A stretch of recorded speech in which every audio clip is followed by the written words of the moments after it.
Men vrach endokrinolog Istora Xajanna sizlarga bugun bepushtlik haqida ma'lum bir qismda kichkinagina ma'lumot bermoqchiman, lekin bu juda ham kerakli ma'lumot deb o'ylayman.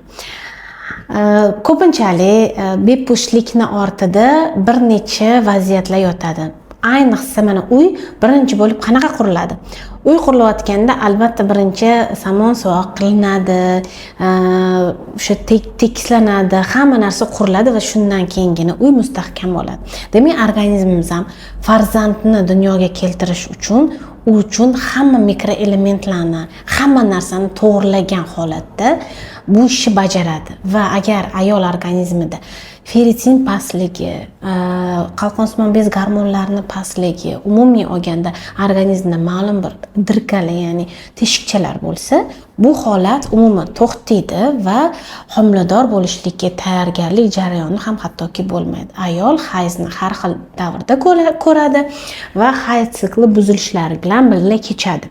Ayol o'zini juda ham yomon his qilganda, menstruatsiyalarda og'riqli sezganda, hayz sikli har xil bo'lganda, bir gal 28 kun, bir gal 32 kun, bir gal 37 kunda kelsa, umumiy holda qaraganda sochlarida to'kilishlar bo'lib, yuzlarida qanaqadir toshmalar toshib, o'zining loha, charchoqlida his qilganda hech qachon ularda homiladorlik kuzatilmasligi mumkin. Buni mendan so'rashingiz mumkin. Nimaga? Avvallari ayollarda juda ham ko'plab harakatlar bo'lgan, juda ham ko'p oddiy jarayonlardan ketma-ket tug'gan ayollar bo'lgan-ku.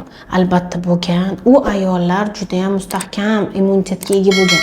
Nimaga? Chunki toza ovqatlangan, havo toza bo'lgan, hech qanaqa mikroplastiklar, hech qanaqa kerak emas narsalar bo'lmagan va yerdan hamma, mana kartoshkani ichida shunaqa kerakli kaliylar, hamma mikroelementlar bo'lgan.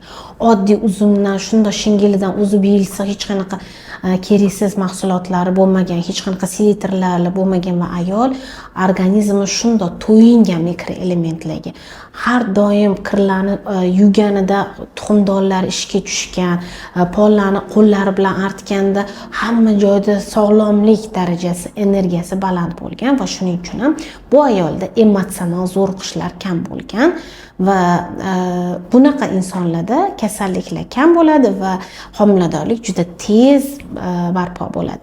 Lekin bizani davrga kelib ayol organizmi ko'plab stresslarga uchrayapti, surunkali stresslar, masalan, har kuni Instagramda chiroyli gulayotgan ayolni ko'rganda ham stress qiladi ayol. O'zini birov bilan solishtirganda ham stress qiladi yoki farzandini boshqa odam bilan solishtirganda ham stress qiladi. Har kungi stresslar, har kungi ta'sirchanliklar.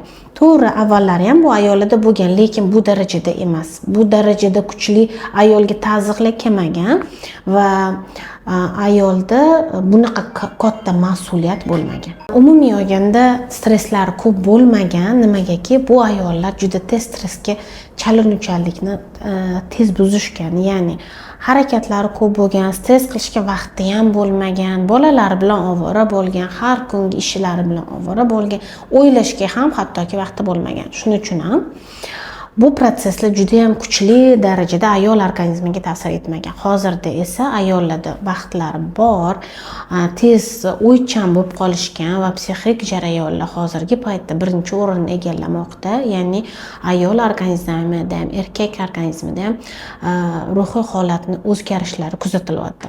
Shuning uchun ham bepushtlikning eng avvalo tagida yotadigan narsa bu stresslar bilan kurashmasdan uni to'g'ri qabul qilishni o'rganish, uni gormonal disbalansga olib kelmasligi uchun to'g'ri yondashuv va keyingisi gormonlarni to'g'ri tiklash, fermentativ faolliklarni tiklash va o't qo'pa jigar bilan muammolarni kamaytirish, ratsionni to'g'ri tiklash, ferritin kam bo'lsa uni to'g'rilash va organizmda mikroelementlarni to'ldirish bilan birga shu organizmda homiladorlikka bo'lgan ehtiyojni to'g'ri qondiradi. Ya'ni aytganimdek, ayol organizmi homiladorlikka tayyor bo'ladi. Agarda shu muammolar bo'lmasa, Alloh juda ham buyuk zot bunaqa narsalarni juda yaxshi bilguvchi va bu ketma-ketlikni har doim to'g'ri bajaradi.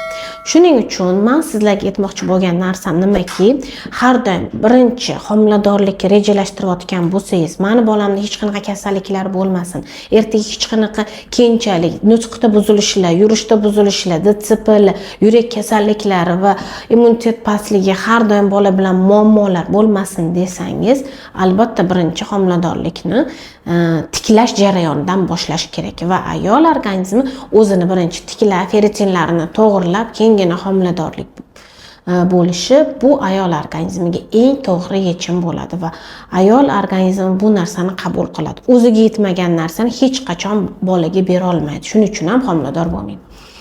Biz siz bilan yana ko'plab ma'lumotlarga ega bo'lamiz inshaalloh.